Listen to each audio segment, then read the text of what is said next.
আমি খুব সাধারণ একটি মেয়ে, সাধারণভাবে রান্নাবাড়া করি।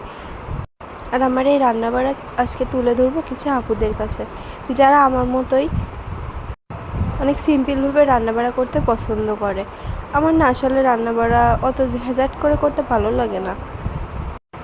তো চলো বলে দিই তোমাদের আজকে রান্নাটা কেমন করে করলাম। আসসালামু আলাইকুম, ওয়েলকাম টু আওয়ার পেজ কিউটির মার কাসকাম। আজকে আমি রান্না করব সাদা পোলাও আর রোস্ট। তো সাদা পোলাও রান্না করার জন্য আগেই চাল ধুয়ে নিয়েছি, পোলাওর চাল ধুয়ে পানি ঝরাতে দিয়েছি। আর ওখানে রোস্টের জন্য মুরগির রানগুলো ধুয়ে ভালো করে ধুয়ে রেখে দিয়েছি। আর এখানে দেখো রান্না করার জন্য পেঁয়াজ, রসুন যা লাগে মশলাপাতি সেগুলো গুছিয়ে নিচ্ছি আর কি।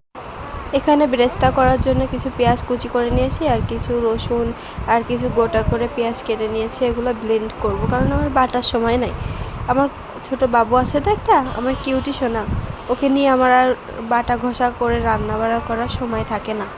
তো এখানে রোস্টের জন্য মাংস নিয়েছিলাম, সেই মাংসতে একটু লবণ লাগিয়ে নিলাম। আমি লবণ দিয়ে একটু ফ্রাই করে নিই। আমি রোস্ট করার সময় সবসময় হালকা করে একটু ফ্রাই করে নিই, তাহলে আর কি আমার ভালো লাগে।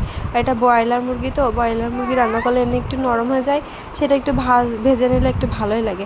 কড়াইতে সাদা তেল দিয়ে দিয়েছি, আর এখানে সেই রোস্টের জন্য যে মশলাগুলো নিয়েছিলাম সেগুলো আর কি একসাথে দিয়ে একটু বেটে নিচ্ছি আর কি। আর এখানে সেই সাদা তেল গরম হয়ে গেছে, এখন হলো এটার ভিতরে সেই মাখিয়ে রাখা, লবণ দিয়ে মাখিয়ে রাখা মাংসগুলো দিয়ে দিলাম। এখানে দেখো আমার কিউটি পাই কান্না করা শুরু করে দিয়েছে, ঘুমিয়েছিল, সে উঠে গিয়েছে। আর এখানে সে মশলাগুলো হয়ে গেছে। আর দেখো কিউটি কিন্তু আমার কোলেই আছে, রান্না করার সময় তাকে কোলে নিয়েই আমার রান্না করতে হয় মাঝে মধ্যে। সে এবার রান্না করা দেখতে খুবই পছন্দ করে, রান্নাঘরে গেলে সে অনেক খুশি হয়। কী করবো বলো, বাচ্চাদের রান্নাঘরে না নিয়ে আসাই ঠিক। আমি নিয়ে আসতেও চাই না, কিন্তু একা একা থাকি তো, এখন রান্না করার সময় তো রান্না থুয়ে চলেও যাওয়া যায় না। এই জন্য আর কি ওকে কোলে নিয়েই মাঝে মধ্যে আমাকে রান্নাবাড়া করা লাগে। আর এখানে দেখো সে মুরগির মাংসগুলো একটু উল্টে দিলাম। এখানে একটা সাদা কড়াই নিয়ে সেখানে সাদা তেল দিয়ে দিলাম, দিয়ে এখানে একটু ব্রেস্তা করে নেবো পোলাওয়ের জন্য আর কি। আর এখানে আমি আজকে রেডিমিক্স মশলা দিয়েই রান্না করব রোস্টটা। রাঁধুনি রেডিমিক্স মশলাটা দিয়ে কিন্তু রোস্ট রান্না করলে খুব সহজে রান্না করা যায় এবং খেতেও অনেক ভালোই লাগে আমার কাছে। আর এখানে দেখো ব্রেস্তাটা হয়ে গেছে, তাই তুলে তুলাম। ব্রেস্তাটা কিন্তু ভালোই সোনালি সোনালি গোল্ডেন গোল্ডেন কালার হয়েছে, পুড়েও যায়নি, আবার সাদা সাদাও নাই, ভালোই পারফেক্ট হয়েছে আজকে। আর সেই ব্রেস্তাটা তুলে নিয়ে যে তেল ছিল সেটার ভিতরে আমি দিয়ে দিলাম সেই পোলাওয়ের চালটুকু। আসলে আমরা দুজন মানুষ তো, এই জন্য আর কি অল্প অল্প রান্না করলে আমাদের হয়ে যায়। এই যে এখানে পোলাওর চালটা ভেজে নিব। পোলাও, সাদা পোলাও রান্নার ভিতরে কি, সাদা পোলাওটার চালটা যত ভালোভাবে ভাজা হবে তত সুন্দরভাবে পোলাওটা ঝরঝরা হয়। আর সবসময় লক্ষ্য রাখবেন, যতটুকু চাল দেবেন তার ডবল পানি দেওয়ার চেষ্টা করবেন, তাইলে দেখবেন পোলাওটা একেবারে ঝরঝরা। আর এইটার পোলাওর ভিতরে কিন্তু আমি আবার চাল ভাজার ভিতরেই আমি আবার একটু গরম মশলা দিয়ে দিয়েছিলাম। গরম মশলা বলতে দারচিনি, এলাচ আর গোলমরিচ, লবঙ্গ দিয়ে দিয়েছি। এবার ঢাকা দিয়ে দিয়েছি পানি দিয়ে। আর এখানে রোস্টের জন্য যে মশলাটুকু করে রেখেছিলাম সেটা আবার তেলের ভিতরে দিয়ে দিলাম।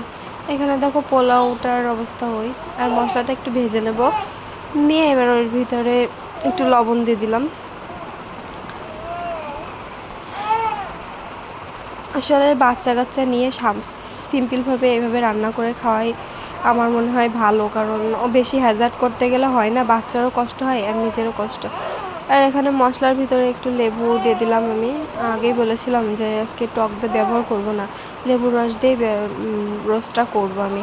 আর এখানে সেই রেডিমিক্স মশলা আর একটু গুঁড়ো দুধ দিয়ে একটা কাপের ভিতরে একটু সাদা পানি দিয়ে গুলিয়ে নিলাম, আর এখানে সেই মশলার ভিতরে দিয়ে দিয়েছি ওইটা। আর মশলাটার ভিতরে আবার হলো একটু ঝালের গুঁড়া, একটু হলুদের গুঁড়া, একটু গরম মশলা গুঁড়া, একটু জিরা গুঁড়া দিয়ে দিলাম। আর এবার মশলাটা যখন ফুটে এসেছে, এবার সেই মাংস ভেজে রাখা, হালকা ভেজে রেখেছিলাম না, সেই মাংসগুলো একটু দিয়ে দিলাম।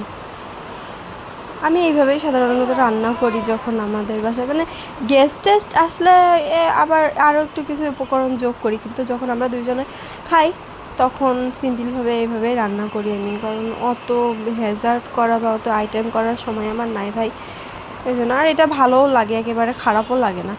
এই দেখো এবার মাংসের উপরে আবার একটু ব্রেস্তা দিয়ে দিলাম। ব্রেস্তা দিলে কি হয়, একটু সেন্ট বা ভালো আসে আর সুন্দর লাগে খেতেও।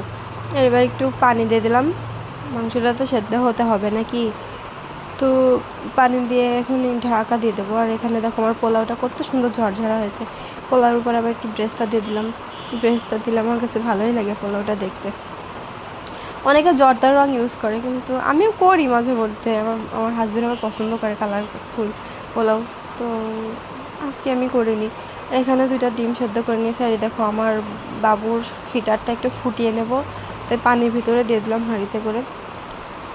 ওই হাঁড়িটা ওরকম ওই হাঁড়িতে করে আমি সবসময় পানি গরম করি, তো এই জন্য পানির আর কি আয়রন জমা জমা হয়ে হাঁড়িটা ওরকম হয়ে গেছে। আবার আবার ভালো করে দেখো সে রোস্টটা নেড়ে নিলাম। রোস্টটা হয়েই গেছে, আমি এরকমই নামাবো। যদি তোমরা চাও একটু শুকাইতে পারো। আবার আমার হাজব্যান্ড একটু ঝোল ঝোল পছন্দ করে বেশি, কারণ ও ঝোল ছাড়া খাইতে পারে না। আর এখানে সেই ডিম সেদ্ধ করে রেখেছিলাম না, ওইগুলো একটু হলুদ লবণ দিয়ে ভেজে নেব।